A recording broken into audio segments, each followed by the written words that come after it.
A importância da dieta pré-operatória é reduzir a esteatose hepática e, assim, diminuir os riscos cirúrgicos e melhorando o campo de visão na cirurgia. E, além disso, sanar deficiências nutricionais, caso haja, e introduzir alimentos que serão necessários pós-operatório, caso o paciente não consuma habitualmente. Já o pós-operatório é de suma importância que ele seja feito de forma correta e que as trocas das dietas sejam feitas no tempo certo, para haver uma cicatrização correta da cirurgia, pois a cirurgia é feita através de grampos e se eles não forem cicatrizados, eles podem abrir e levar ao risco de fístula.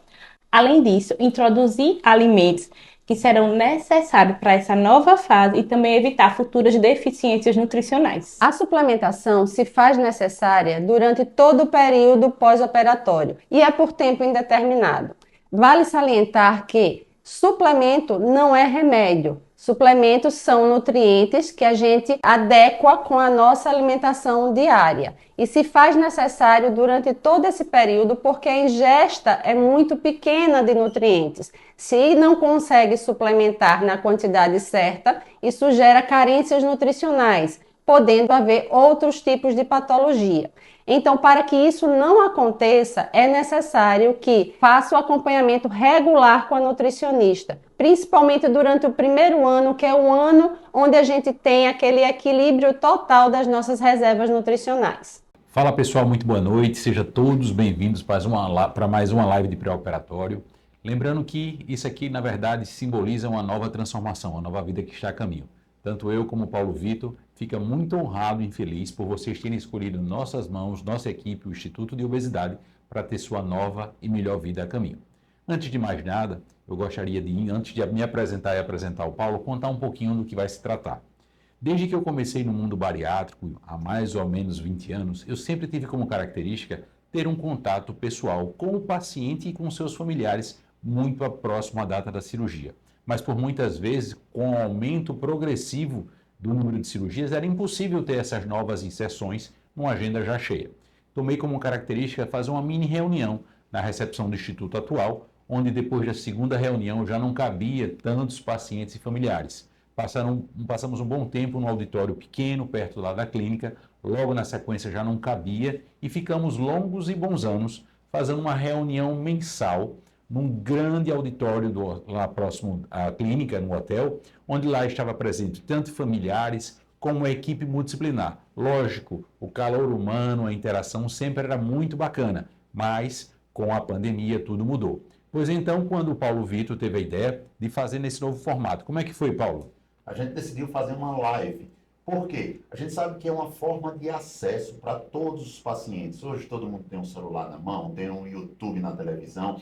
Então a gente consegue distribuir a informação que a gente quer, a gente consegue passar todas as orientações, não só para o paciente, mas também para os familiares, que vão ser muito importantes nesse processo, e a gente consegue fazer com que o paciente chegue muito seguro na sala de cirurgia. Essa é a nossa intenção, que o paciente chegue na sala de cirurgia sem dúvidas e sabendo todas as etapas que ele vai passar nesse processo.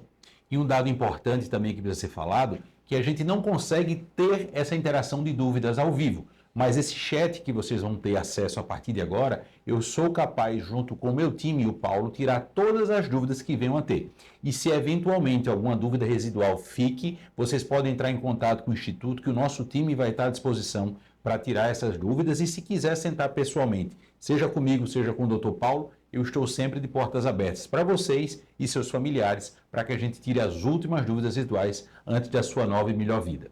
Para quem não me conhece, eu sou Bruno Mota, eu sou membro titular da Sociedade Brasileira de Cirurgia Bariátrica e Metabólica, sou membro também da Sociedade Internacional de Cirurgia para Obesidade e tenho um título internacional de acreditação de excelência em cirurgia bariátrica. Eu sou o Dr. Paulo Vitor, tá? Também cirurgião bariátrico, titular pela nossa Sociedade Brasileira e pela Internacional. E, assim como o Bruno, que ele não falou na apresentação, somos também, além de cirurgiões videolaparoscópicos, certificados em cirurgia robótica. E vamos lá então falar um monte de informações. Vocês devem conhecer a gente da rede social, que a gente faz questão de passar muitas informações corretas e seguras sobre a cirurgia bariátrica.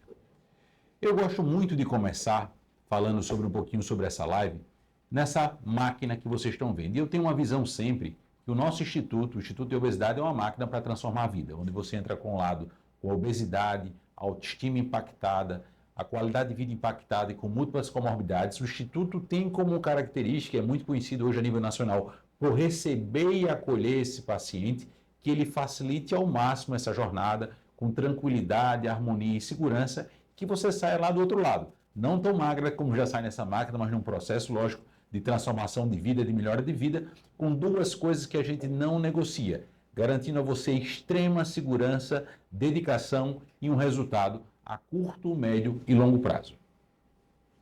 E para a gente conseguir isso, a gente não consegue trabalhando sozinho. Nenhum cirurgião bariátrico pode garantir resultado, pode garantir segurança para o paciente sozinho.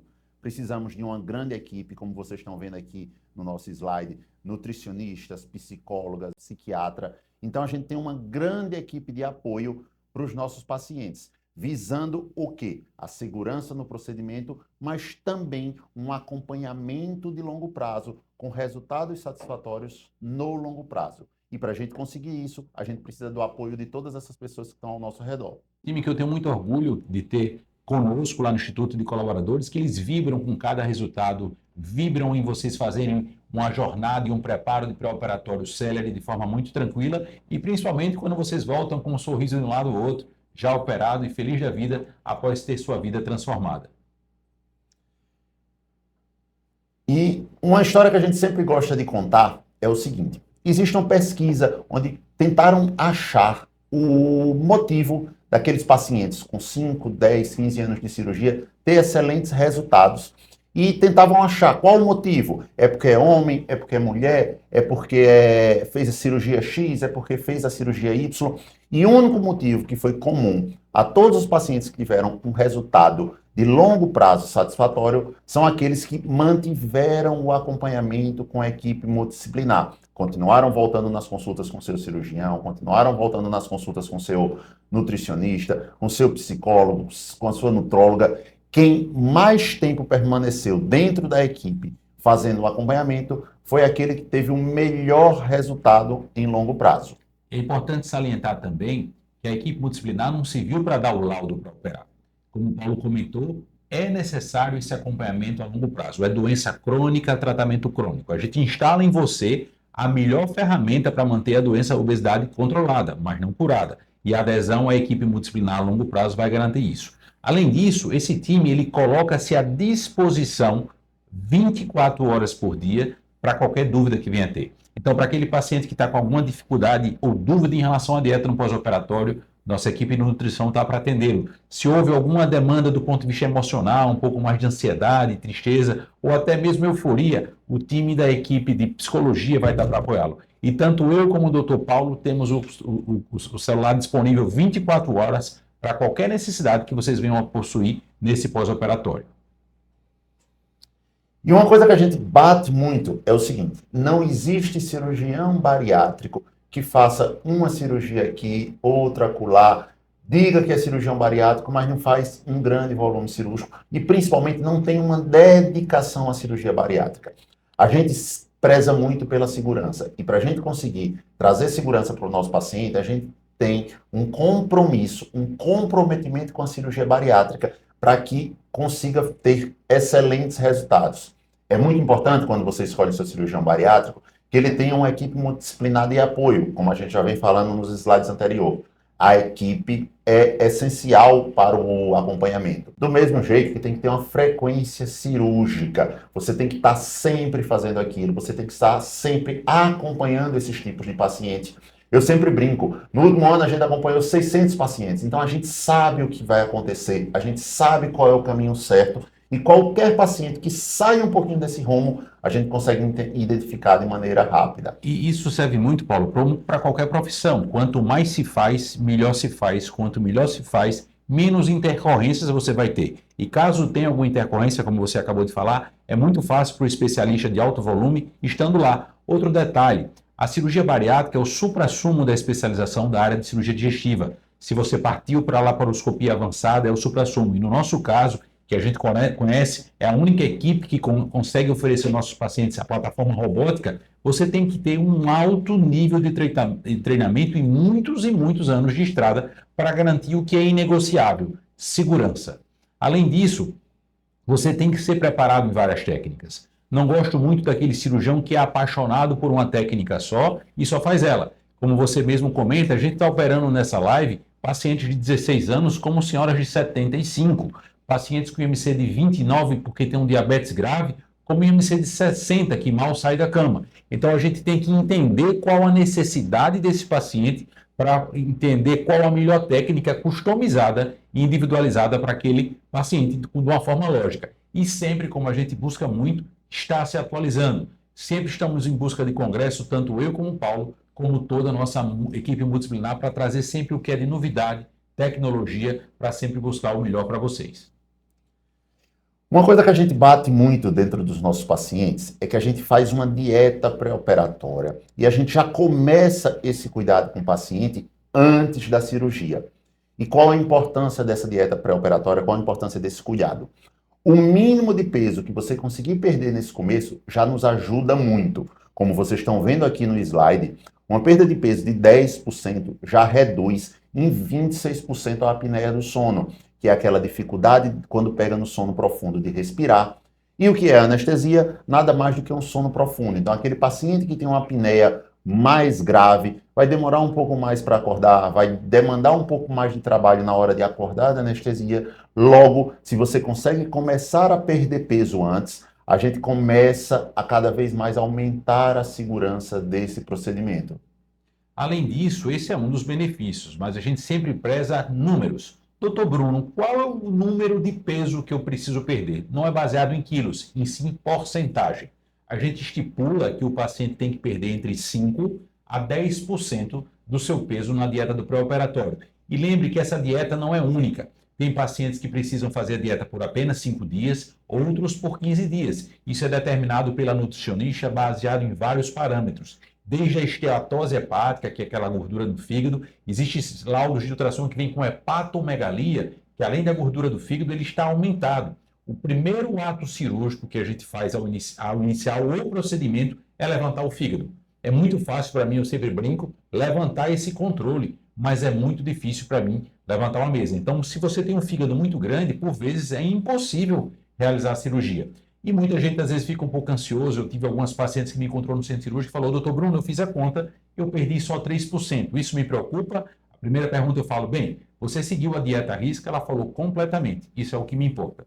Outro detalhe, por vezes vocês estão sendo submetidos a um procedimento cirúrgico e durante esse preparo de pré-operatório da dieta, tem um evento, um casamento, uma festa de final de ano ou até o São João. Se vocês tiverem necessidade de eventualmente ter uma alternativa à dieta, não façam por conta própria. É importante demais que vocês peçam a orientação da nutricionista por uma alternativa que não coloque em risco a necessidade da perda de peso.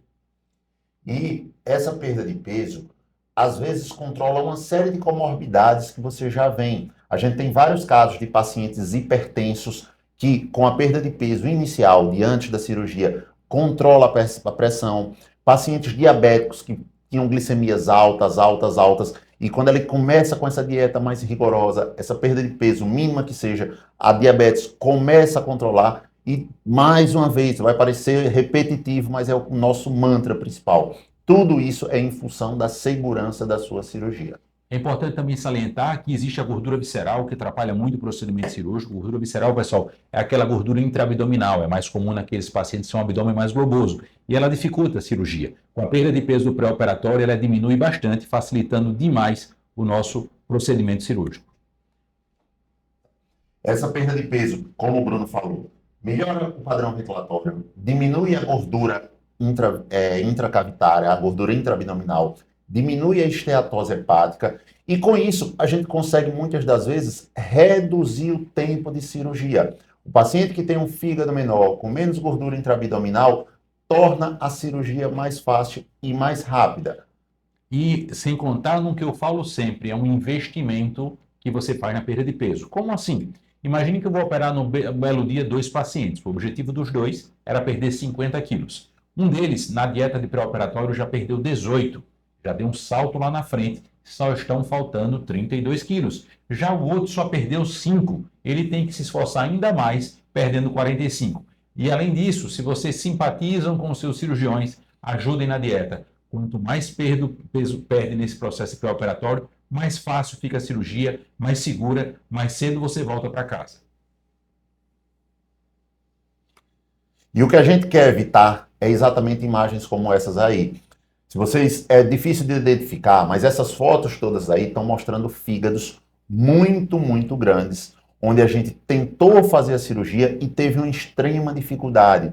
A gente solta todos os ligamentos do fígado e, como o Bruno diz, a gente precisa levantá-lo. E essa foto que está, pro outro lado, essa foto que está aqui embaixo do meu lado, é exatamente a gente tentando levantar um fígado que era tão gorduroso, que parecia um patê. Na hora que a gente colocava a pinça e fazia um pouquinho de força, ele começava a rasgar. E, infelizmente, esse caso específico, a gente não conseguiu concluir a cirurgia. A cirurgia não foi segura, não estava segura de ser realizada. Nós suspendemos a cirurgia, demos alta ao paciente, ele fez uma preparação mais intensiva e 2 a 3 meses depois a gente refez a cirurgia e aí sim a gente conseguiu fazer com extrema segurança. E é importante salientar que esses 2 casos, eu lembro das 2 mulheres, quando a gente foi no quarto explicar à família, infelizmente o volume do fígado inibiu, literalmente não tinha como continuar a cirurgia de forma segura, a gente abortou a cirurgia e a paciente entendeu e ela realmente falou, é realmente parte da dieta que foi orientada, eu fiz mais ou menos. Então, uma vez tendo que se instituir o início da dieta, por favor, gente, é para a segurança de vocês cumprir a risca. E vocês vão ver agora 2 fígados que estão gordos, estão com esteatose, estão um pouco aumentados, mas que conseguiu fazer a cirurgia de forma cirúrgica. O Paulo vai falar um pouquinho sobre as 2 técnicas. Todos vocês, quando estiveram no consultório, tanto comigo quanto com o Paulo, a gente definiu qual foi a técnica, baseada em uma série de critérios das comorbidades, do grau de obesidade, presença ou ausência de refluxo, e decidiu cada um de vocês. Então, essa hora vale muito a pena se lembrar qual foi a definida para vocês, e o Paulo vai explicar cada uma delas como funciona. A gente vai começar do bypass, é o vovô da cirurgia bariátrica, é uma técnica que já vem sendo usada há mais de 50 anos, tá certo? E ela consiste de uma cirurgia, falando bem basicamente, onde a gente modifica o estômago, deixando ele pequenininho e faz um desvio no intestino. Vocês vão entender bem isso no próximo slide, que é o vídeo. Mas qual é a grande vantagem do bypass hoje, para quem a gente usa essa cirurgia? Principalmente pacientes com obesidades mais graves, pacientes com IMCs alto, acima de 45, para pacientes com refluxos muito graves, porque nesses pacientes com refluxo muito grave, a gente precisa de uma cirurgia que tenha um melhor controle de refluxo, como é o bypass, e para aqueles pacientes com doença metabólica grave, diabetes grave descompensada, hipertensão, dislipidemias muito graves, a nossa cirurgia de escolha é o bypass. Lembrando que recentemente houve uma nova resolução no Conselho Federal de Medicina autorizando a cirurgia do diabetes para pacientes entre 30 e 35. Então, em alguns casos específicos de diabetes extremamente grave, a gente tem feito uma outra técnica recentemente aprovada chamada de bipartição do trânsito intestinal. Não vai ter o slide. Alguns dos pacientes que estão nessa live vão realizar essa cirurgia, que ela é muito mais focada nos casos de diabetes de extremo e difícil controle. Então, a gente faz pequenos furinhos na barriga. Através desses furinhos, a gente passa os trocáteres e por dentro dos trocáteres é por onde entram nossas pinças que a gente vai fazer a cirurgia. E qual é a modificação? Como eu disse anteriormente, no estômago, a gente transforma o estômago num pequeno reservatório com o uso de grampeadores, um grampeamento horizontal e alguns grampeamentos verticais. Depois disso, a gente vai lá no intestino, faz uma secção do intestino e leva esse intestino lá para cima para emendar com esse estômago novo que a gente criou. E embaixo faz uma emenda entre os 2 intestinos. Então, como vocês estão seguindo aí na imagem, você vê no azul a comida descendo, caindo no pequeno estômago e depois caindo no intestino. No outro lado, de amarelo, é onde continua o estômago remanescente, onde continua a produção de bile e suco pancreático. E lá embaixo, onde os 2 intestinos se juntam, é quando começa propriamente dita a digestão, onde tem o contato da bile e suco pancreático com a comida. Lembrando que nessa técnica existe sim um discreto desvio intestinal, mas é uma coisa muito pequena, mediante o volume ou o comprimento todo intestinal que a gente tem. Eu vou falar um pouquinho sobre uma técnica um pouquinho mais recente, como o Paulo falou, o bypass é uma cirurgia por volta de 40 e poucos anos de confecção, e o sleeve surgiu há menos tempo, cerca de 17 anos. Eu estou no mundo da bariátrica, como comentei mais cedo, por volta de 20 anos. Todo congresso mundial que eu ia de cirurgia existia novas e novas técnicas. Eu sempre falo, quando o cirurgião comentava que tinha uma técnica nova, eu perguntava há quanto tempo tem sua cirurgia mais antiga. Se ele falar qualquer número inferior a 5, 10 anos, você nem conversa. Eu estou operando pacientes que eu estou me imaginando qual é o resultado dele daqui a longuíssimo prazo. Quando surgiu o sleeve há 15 anos, houve uma desconfiança. Naquela época reinava o bypass e mais outras técnicas. Porém, os resultados de 5 anos mostraram extremamente satisfatório. Houve um aumento progressivo da indicação de sleeve. Dos resultados de 10 anos foram extremamente animadores. Foi onde em todo o mundo, inclusive lá na clínica, houve um aumento da indicação do sleeve. É uma cirurgia muito boa, quando muito bem indicada e principalmente muito bem realizada. E para quem se trata o paciente com sleeve? Geralmente os casos de obesidade mais leve, homens e mulheres com IMC de até 40, 42, muda muito baseado em idade, em composição corporal, e nos casos em que não tem essas comorbidades graves associadas. Os pacientes que são portadores de refluxo leve a moderado, que a gente sabe que a causa do refluxo é a própria obesidade, dá sim para fazer o sleeve. Mostrando um vídeo agora de como é realizado, como o Paulo falou, todas as cirurgias são feitas por vídeo e hoje existe o upgrade, como a gente sempre fala, que é através de via robótica. O número de furinho entre as duas não muda e a recuperação, a dieta do pós-operatório, tudo, a suplementação é tudo absolutamente a mesma. Antes que me perguntem, muita gente pergunta, mas eu vi uma foto de um pedaço do estômago fora, por onde sai? Faz corte? Não, sai por um dos furinhos mesmo. Pois bem, esse é um estômago de volume normal, por volta de seu 1,5 litro a 2 litros. O nome gastrectomia vertical vem exatamente do que vocês vão ver agora. O cirurgião vai fazer um grampeamento no sentido vertical e ele remove, retira, arranca, o termo que você achar mais conveniente, esse segmento da direita do estômago, que basicamente tem duas funções, dilatar e produzir hormônio da fome. Com isso eu vou promover uma perda de peso satisfatória com um grande diferencial, não há desvio intestinal. Muita gente também pergunta qual o tamanho desse estômago que fica? Uma banana. Se a banana nanica, maçã, prata, comprida, não dá para falar. Não há correlação direta, pessoal, do grau de obesidade em relação ao tamanho do estômago. Por vezes é uma paciente baixinha que não tem um IMC muito alto e tem um estômago muito grande. Então essa é a técnica de gastrectomia vertical ou sleeve, mas saiba que a gente escolheu a técnica para você baseada em vários critérios para que atenda a sua necessidade de forma individualizada. Vamos falar um pouquinho do processo pré-operatório que vocês passaram, certo? Mais uma vez, tá até chato, mas respeita a dieta pré-operatória certinha. Item 2, beta-HCG. Toda mulher em idade fértil precisa fazer um beta-HCG na semana da cirurgia. Por quê?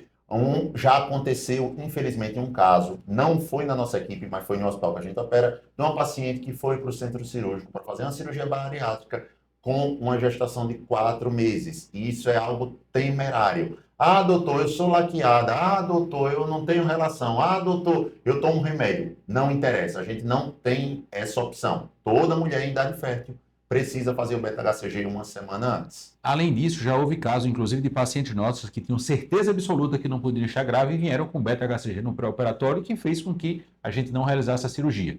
Vocês vão passar também pela consulta pré-anestésica, geralmente ela é na véspera, ou quem opera na segunda, na sexta, e a reunião ao vivo pelo YouTube é o que está se passando agora com vocês. A gente é extremamente rigoroso com um probleminha que chama-se trombose venosa. Por quê? A gente sabe que é um evento que é perigoso, mas graças a Deus da nossa equipe é praticamente inexistente. Se a gente for puxar os 4, 5 mil casos já operados, tivemos acho que 2 casos em todo esse tempo operando. Por que isso acontece? Porque a gente tem vários métodos de prevenção da trombose. O primeiro dele, medicação. Muitos e muitos médicos fazem única e exclusivamente a medicação e acham que estão extremamente seguros com isso. Segundo método, a bota pneumática. Várias equipes pelo Brasil usam a bota pneumática durante a cirurgia e consideram que só o uso dela é suficiente. Um terceiro método, a meia de compressão. Como eu falei, várias equipes usam única e exclusivamente a meia de compressão por 10, 15 dias e acham ela suficiente. E o último e o mais arcaico, mas o mais básico e importante dos métodos, deambular, caminhar. A gente, como é extremamente rigoroso do ponto de vista de segurança, o que é que a gente faz? A gente faz todos os métodos juntos. O nosso paciente usa medicação para prevenir trombose, usa meia de compressão, usa bota pneumática durante a cirurgia e ele é extremamente bem orientado para caminhar o máximo possível, desde a hora que ele chega no quarto, depois da cirurgia, até em casa, nos primeiros dias, já começa com esse cuidado muito, muito, muito intensivo. Pois bem, lembrando em relação a essa injeção, muita gente tem dúvida, como é que eu vou fazer? Vocês vão receber um vídeo da clínica, a gente vai mostrar esse vídeo logo na sequência, onde tem explicando como aplica. Para quem já usou aquelas canetinhas emagrecedoras, é igual. Para quem já teve Covid grave por conta da obesidade, teve que usar aqueles anticoagulantes, igual. Para quem tem algum parente na família que usa insulina, igual. Vocês podem tranquilamente aplicar em casa, caso não se sintam seguros, pode procurar um amigo, conhecido ou vizinho da área de saúde que pode ir aplicar para você e farmácia também vai aplicar. Uma das coisas muito importantes que eu acho é seguir esse roteiro que vocês estão vendo aí. Quando a gente agendou a sua cirurgia, ou nós ou o nosso time preencheu isso em detalhes. E é muito importante. Lá vai estar dizendo o dia da cirurgia, a hora que interna, a gente é muito pontual lá na clínica, a injeção da véspera, qual horário você vai fazer e se há ou não liberação de algum líquido no dia da cirurgia. Lembrando que os pacientes que operam no início da manhã, geralmente a gente não libera líquido. Para aqueles pacientes que operam no final da manhã, início da tarde ou início da noite, eles sim são liberados a tomar líquido. E lembrando que de forma muito individualizada, a gente liberou e orientou exatamente preencher o que poderia. Isso são algumas orientações que a gente tem para os pacientes. Todos os pacientes nossos recebem da clínica antes da cirurgia um vídeo de orientações pós-operatórias, perdão. É um vídeo que você vai receber no seu WhatsApp e esse vídeo vai lhe orientar em relação às medicações, em relação à deambulação, em relação a uma série de coisas que você vai precisar fazer no seu pós-operatório. É importante que você assista esse vídeo, porque vai facilitar muito o nosso processo de alta, de orientações lá no hospital, e também vai fazer com que você crie as suas dúvidas e consiga tirar essas dúvidas com a gente lá no hospital, tá certo? Em relação a vacinas, os pacientes, a gente pede que nos 15, 30 dias antes da cirurgia e 15, 30 dias depois da cirurgia, você não faça uso de vacina. Por quê? Alguns pacientes podem ter reação à vacina. E essa reação pode vir com uma febre, uma dor, algo do tipo. E se foi muito próximo da cirurgia, a gente fica com medo, com a preocupação de não saber se aquela febre foi da vacina ou pode ser uma complicação cirúrgica. Então, a gente pede que distancie as vacinas 30 dias antes e 30 dias depois. Seja rigoroso em respeitar o seu horário de internação. Como a gente mostrou no slide anterior, você vai receber certinho a hora que deve chegar no hospital. Isso é muito importante para que o mapa cirúrgico do hospital e também o mapa cirúrgico da nossa equipe, porque várias vezes fazemos cirurgias em sequência, seja respeitado e os pacientes sejam operados no horário que estão marcados, tá? Para as mulheres, zero problema estar menstruada, tá? Não contraindica a cirurgia, não tem problema nenhum. Nós também não suspendemos os métodos anticoncepcionais, mesmo que seja oral. Você vai tomar no dia da cirurgia e no outro dia continuar do mesmo jeito, tá? É interessante, você tem autorização para ter acompanhante no hospital, mas muita gente no hospital, muitas visitas, essas coisas, acaba atrapalhando um pouco esse processo, tumultuando. E é uma internação muito curta, são internações de 18 a 24 horas. Então, seus parentes, seus amigos, se quiserem lhe visitar, deixa para visitar em casa, vai ser muito mais confortável e muito mais tranquilo para você, tá bom? Em relação aos adornos, é uma coisa muito importante. Aquelas unhas em gel que sejam com cores muito escuras, atrapalha um pouquinho o sensor do oxímetro do anestesista. Também esses cabelos que tem como é o nome? Mega hair, não pode. Além disso, esse piercing tem que ser retirado. Qualquer adorno de metal, principalmente, tem que ser retirado. Mas eu sempre falo que fiquem tranquilos, porque na véspera da cirurgia vocês vão passar pela clínica na anestesia e se você tem alguma dúvida em relação a mega hair ou esse cílio postiço, ela vai conseguir orientar se há ou não a necessidade de forma individualizada a retirada. Vou mostrar agora um pouquinho sobre a injeção da véspera. Vocês vão receber esse vídeo, mas é bem simples, como vocês podem ver logo na sequência. Lave e seque bem as mãos. Em seguida, prepare seu kit para a aplicação. Com tudo pronto, retire a capa protetora da agulha. A seringa de anticoagulante já vem pronta para uso. Na seringa existe uma bolha de gás inerte. Não a descarte. Sente-se ou deite em uma posição confortável, de modo que você consiga ver seu abdômen. Escolha uma área do lado esquerdo ou direito a pelo menos 5 centímetros do umbigo e limpe o local com algodão embebido em álcool. Segure a seringa como se segura um lápis, inclusive com a mão que você escreve.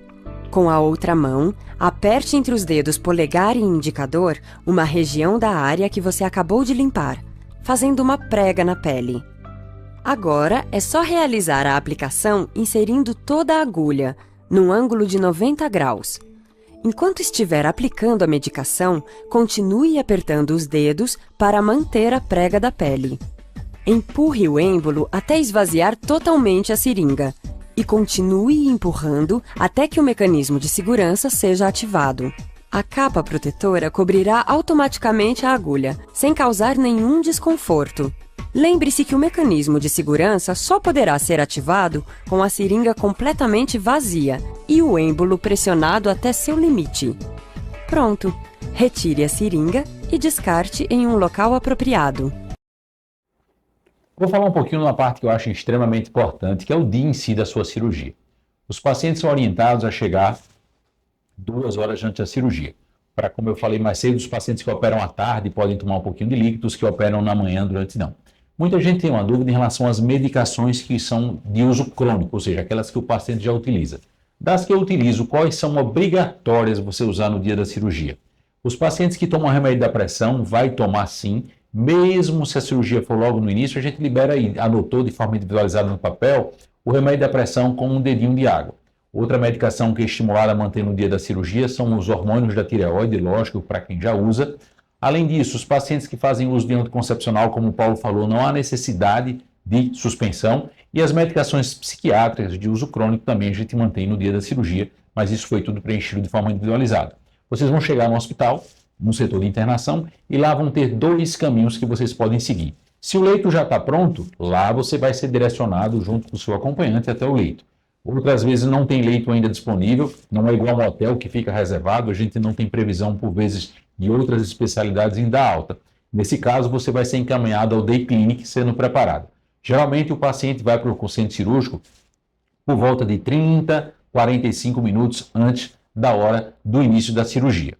Um dado importante é o que acontece no centro cirúrgico. Eu sou muito meticuloso com isso e vou até explicar do passo a passo. Vocês, ao saírem do quarto e voltarem para o quarto, vão por volta de 6 a 7 horas. Mas, doutor Bruno, o tempo cirúrgico é isso tudo? Não, muito pelo contrário. A cirurgia é muito rápida, como a gente vai comentar na sequência. Vocês vão ser encaminhados para o centro cirúrgico para a sala da indução da anestesia, onde os pacientes ficam sentados aguardando a sala estar pronta. Na sequência, vocês são enviados para a sala de cirurgia. Lá vai estar o anestesista esperando, a técnica de enfermagem, nossas instrumentadoras. Sempre essa hora, ou eu ou o Paulo faz questão de conversar com o paciente, tranquilizar e tirar a última dúvida residual, caso venha a ter. E aí sim, começa a anestesia. Qual tipo de anestesia o paciente é submetido? Sempre a anestesia geral. Muita gente tem medo, mas de cara eu digo, é a mais segura. Literalmente pega a veia, faz um sedativo, quando você acordar já está operado. Nesse processo de anestesia, na sequência a enfermeira prepara tudo e a gente está pronto para avisar, para começar a cirurgia. Essa hora, tanto eu como o Paulo, e eu em específico tenho uma neurose, eu me preocupo muito em passar a informação à família do início da cirurgia. Então a gente pede sempre, naquela pastinha de finalização de pré-operatório, que é um espaço lá em cima onde você pode colocar contato do acompanhante. E saibam e avise esse acompanhante que sempre vai haver ligações no dia da cirurgia, depois que você entrar no centro cirúrgico. Eu sempre ligo para avisar, tudo bem, fique tranquila, quem fala aqui é Dr. Bruno, Dr. Paulo da mesma forma, vamos começar a cirurgia. E qual o tempo cirúrgico? Para o sleeve, por volta de 35, 30, 40 minutos. Para o bypass, 1h05, 1h10. É regra, doutor Bruno, muito pelo contrário. Isso é uma estimativa, é onde a ampla maioria dos pacientes se encaixam.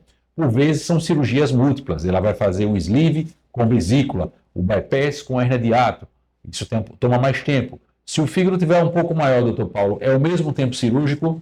Com certeza não. Esse tempo cirúrgico acaba ficando prolongado, como a gente falou lá no começo. Paciente com grande gordura abdominal, paciente com fígado aumentado, acaba que prejudica um pouquinho a segurança da cirurgia e faz com que o tempo cirúrgico seja ainda mais longo.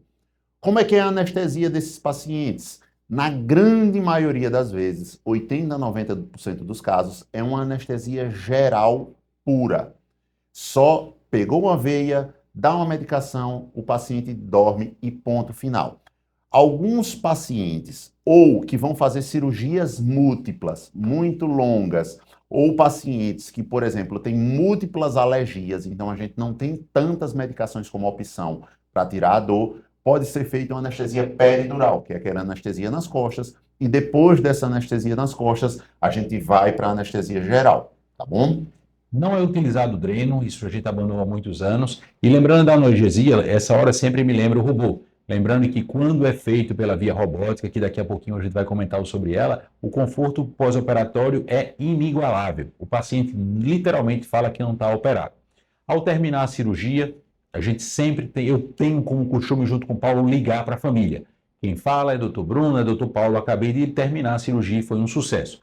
Mas muito pelo contrário do que muita gente imagina, o paciente não vai de imediato para o quarto. Ele vai para a sala da recuperação da anestesia, que é o local que eu sempre falo mais seguro para ele estar. Ele está lá, sendo monitorizado, com o anestesista do lado, para que ele acorde com mais conforto, sem náusea e bem acordado. O anestesista costuma não liberar para o quarto aqueles pacientes que a gente chama muito sonolento. E quanto tempo é estimado para ficar na sala da recuperação da anestesia? Por volta de 2, 3 horas. E aí sim, recebe alta do centro cirúrgico. Mas como eu falei, eu faço questão, por favor, prestem muita atenção nesse meu pedido, deixem anotado o número do acompanhante, eu vou ligar, ele me atendendo, ele vai ter noção toda desse fluxo que vai estar se passando no centro cirúrgico. Como eu sempre falo, eu não estou operando um paciente, eu estou operando a pessoa mais especial na vida de outro alguém. Se fosse uma filha minha, eu gostaria muito de ter essas informações sendo passadas ao vivo para me tranquilizar e eu tranquilizar aqueles familiares que por vezes nem no hospital estão, mas você passa um WhatsApp, a cirurgia acabou e foi um sucesso. E vamos falar um pouquinho sobre o processo de pós-operatório, Paulo. O que é que a gente sempre orienta? Assim que o paciente chega no quarto, a gente já está com a dieta liberada. O que é essa dieta? Meio copinho de café, 25 ml de água de coco ou chá, a cada meia hora. Isso é, se o paciente estiver tolerando bem e se o paciente estiver acordado. Eu sempre brinco, não precisa ficar de despertador durante a noite acordando o paciente a cada meia hora, não. O paciente acordado faz essa dieta, estiver dormindo, deixa descansar, deixa recuperar bem. Estando bem, sem tontura, sem desconforto, deve caminhar. Caminhar, caminhar, caminhar. Quanto mais ele se movimentar dentro do hospital, no quarto, indo no banheiro fazer xixi, sentar na poltrona, passear no corredor, quanto mais movimentação, melhor o funcionamento do estômago novo, melhor o funcionamento do intestino, menos dor, menos desconforto, e a gente faz com que a gente acelere a alta desse paciente. A gente botou aqui que é alta em até 24 horas, mas vários pacientes nossos têm uma recuperação tão boa que com 16, 18 horas já conseguem ir para casa. E uma vez chegando em casa, não há nenhum repouso. Vou corrigir o Paulo, não é caminhar, é andar. Então coloquem um tênis, vão sair para fazer caminhada, seja na praça, na orla, na rua, na esteira, onde vocês quiserem. E não tem limite, se sentindo confortável, pode ir. Lembrando que no primeiro dia em casa não é a dieta da Nutri ainda, você vai manter a mesma dieta do hospital, água de coco, chá, meio copinho, meia hora, e a dieta da nutricionista só começa com 48 horas. Um dado importante e dúvida muito frequente, dirigir com uma semana, subir escada pode no dia da alta, namorar a gente libera também com uma semana, então é uma vida muito tranquila. Eu sempre falo que demanda um pouquinho mais de cuidado nessa assistência do pós-operatório, é mais relacionada à dieta, que ela é de instante em instante. A injeção de prevenção de trombose, dependendo da técnica, se for um bypass, de 4 a 5 dias, se for um sleeve, é mais um dia em casa e a gente coloca outra medicação por comprimido por 30 dias. A meia de compressão, aquela meia linda e maravilhosa branca que você vai sair do hospital, você tem que usar dela o máximo de tempo possível por 15 dias. Então, praticamente todo o tempo que você tiver em casa, na rua, em qualquer canto durante esses 15 dias. O ideal é que ela esteja nas suas pernas. A gente brinca que só tira ela para tomar banho, ou se ela ficar muito encardida, lava rapidinho, coloca nesse solzão que a gente tem aqui, em 1 horinha ela está seca e coloca de novo nas pernas. E vai ter toda uma sequência de retorno de vocês na clínica, com uma semana vai nos ver, com um mês, e a sequência vai ser passado. Então não é sobre só operar, e sim sobre operar e ser acompanhado principalmente com o cirurgião e a sua equipe multidisciplinar presente.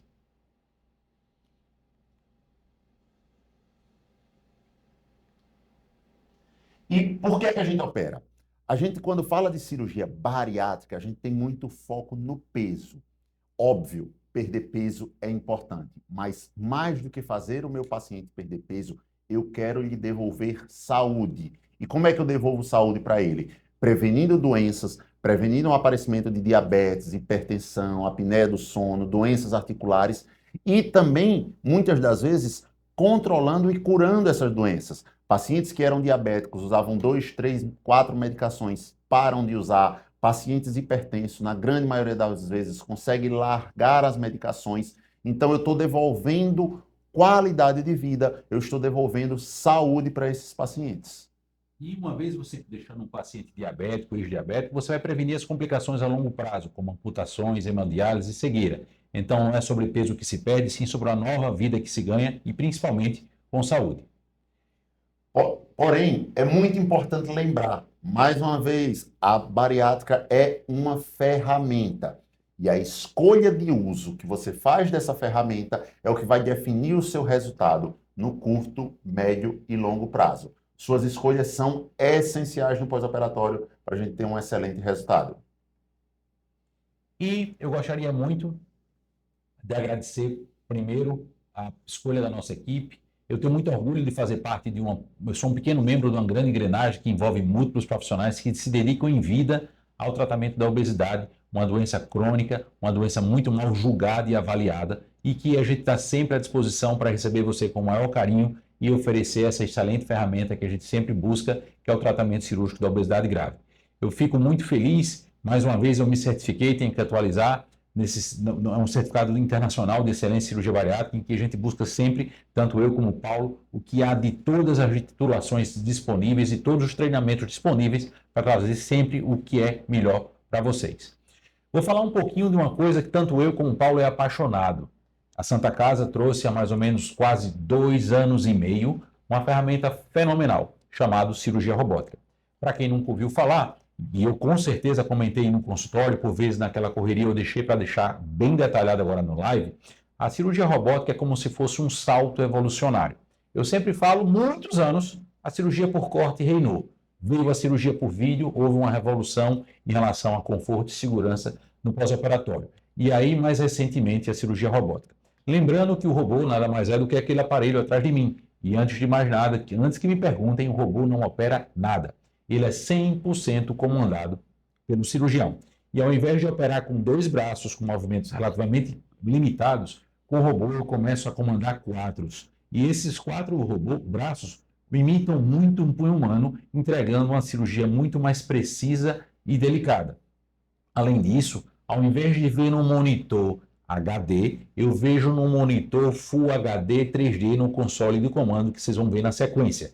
Se eu tenho melhor visão mais detalhada, muito próximo do tecido, que é o que a gente chama de cirurgia imersiva, e eu começo a comandar 4, mas não 2 braços, e com movimentos mais delicados, eu tenho com certeza uma cirurgia mais segura a ser entregue para o paciente em cirurgia robótica. Está aí a felicidade do Paulo em estar lá na cabine, é ali onde a gente fica comandando os braços robóticos, entregando o que há de excelência. E lembrando que a gente é a única equipe que consegue realizar, fomos os pioneiros e mantemos essa conduta sempre que possível oferecer a cirurgia robótica para os nossos pacientes. Só um detalhe que eu quero complementar, essa cabine de comando, ela está dentro da sala do paciente. Não ache que a gente comanda o robô a 20, 30 metros, não. Eu estou do lado do meu paciente, a 1 metro do paciente. Óbvio, sentado do lado de fora. Quando eu estou operando, o Bruno está lá dentro, do lado do paciente, e vice-versa. Se é ele que está comandando o robô de fora, sou eu que estou do lado do paciente, ajudando com as pinças. Então não tem esse medo de dizer, não, o meu cirurgião vai ficar longe, ele não vai tomar cuidado. Não, a gente está na mesma sala, está cuidando do paciente, pode ter certeza absoluta. E aí estão imagens que vocês podem ver a precisão que é uma cirurgia robótica. Eles estão literalmente tirando as sementes de uma fruta com uma delicadeza de movimento inacreditável.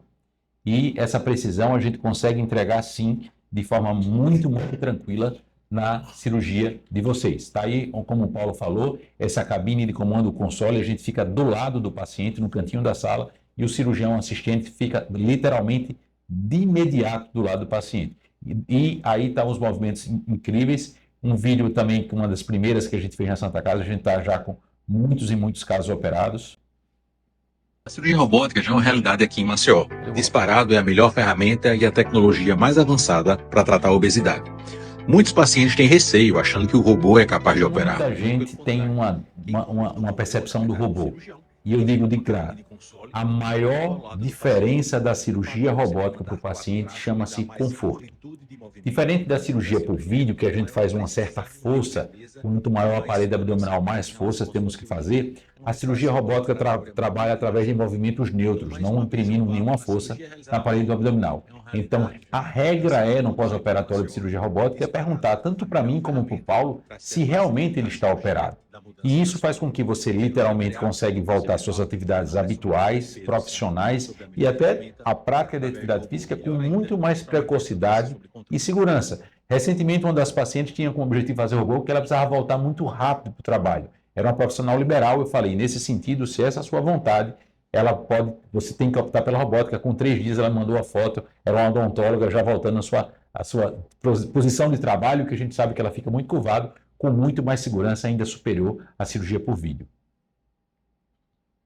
E uma opção que a gente sempre oferece como um facilitador para a vida do paciente, essa ideia não foi minha, eu busquei em uma clínica na Bahia que eu fiquei impressionado. Antigamente o paciente, quando precisava operar, ele comprava uma medicação em um canto, uma medicação na outra. Imagina, você está saindo do hospital doido para ir para casa, ficar com a família, tem que passar na farmácia. O suplemento da nutricionista encontra um num canto, outro no outro. Então foi colocado como uma opção para aquele paciente que tem interesse a aquisição do kit bariátrico. Lá vai estar todas as medicações dos primeiros 30 dias, lá vai estar também toda a suplementação. E lembre-se, essa empresa que fornece esse kit é auditada quinzenalmente para que ela esteja praticando o preço de mercado encontrado, caso você fosse comprar de forma avulsa. É mais um facilitador que o Instituto sempre busca para os nossos pacientes, um diferencial a mais. Além disso, a gente tem uma série de opções para facilitar a vida do nosso paciente, como o fornecimento das dietas de pós-operatório. Ah, Paulo, eu vou fazer a cirurgia, mas eu não tenho quem me ajude, eu não sei cozinhar, eu não sei como fazer esses caldos.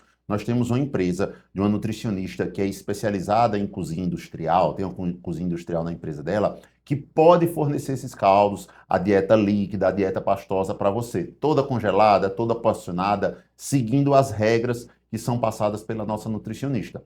Qualquer dúvida em relação a isso, é só entrar em contato com o nosso time, que eles vão conseguir lhe ajudar. E, para finalizar, eu queria inicialmente agradecer a vocês terem escolhido a nossa equipe para tratar uma doença que é a única doença que o paciente é julgado de ter sem ter culpa nenhuma. Se você vai num consultório de um determinado especialista com hipotireoidismo ou com pressão alta, você sai com a receita da medicação. Se você chega com obesidade, infelizmente, você muitas vezes recebe um dedo na cara, é só fechar a boca, fazer uma caminhada que emagrece. Pois saiba que é uma doença sim, ela tem CID, é 66. Ela é reconhecida pela Organização Mundial de Saúde e ela tem uma característica importante. Ela é uma doença crônica progressiva e que responde muito mal ao tratamento convencional. É o que a gente chama de metabolismo obesogênico. Você ganha peso com muita facilidade e perde com extrema dificuldade. Pois você resolveu dar um baixa nessa doença através da confiança de vocês, tanto nas minhas como nas mãos do Dr. Paulo Vitor. E a gente tem muito orgulho de ter escolhido nossa equipe. Saiba que a gente vai se dedicar ao máximo para trazer para você o melhor que há disponível em técnica, em segurança e em assistência. A assistência não se limita ao processo cirúrgico, e sim uma caminhada do nosso lado ao longo de uma toda nova e melhor vida. E, parafraseando o Bruno, usando as palavras dele, eu queria agradecer a vocês pela confiança na nossa equipe, confiança no nosso grupo e por ter tido a coragem de enfrentar o preconceito que é tratar a obesidade. Parabéns, parabéns pela escolha de não aceitar viver com essa doença, com esses problemas que a obesidade vem lhe causando, e muito obrigado, e pode contar com a gente. Como o Bruno falou, a nossa assistência vai ser completa e para o resto da vida. Uma palavra que você nunca vai escutar, nem no meu consultório, nem no consultório do Bruno, é: você está de alta, não precisa mais voltar para a gente. Como a gente trata uma doença crônica, esse tratamento vai ser para sempre. E saibam que essa nova vida, que vocês nem têm ideia do que estão vindo por aí, vocês vão ter um grande arrependimento depois de não ter escolhido ela mais tempo, mas eu sempre brinco, não era a hora é agora. A nova vida está a caminho, façam um bom uso e usufruam demais essa nova etapa da sua vida que vai lhe devolver qualidade de vida, autoestima, longevidade. O tratamento da obesidade aumenta a sua expectativa de vida em 10 anos. O tratamento da obesidade lhe protege contra 13 tipos de câncer. E é com muita felicidade que eu vou lhe oferecer essa transformação de vida através dessa nova e melhor vida que está a caminho. Muito obrigado mais uma vez por ter escolhido e ter confiado nas nossas mãos. Tenha uma ótima recuperação de pós-operatório, vida nova a caminho e fiquem com Deus. Muito obrigado, boa noite e conte com a gente.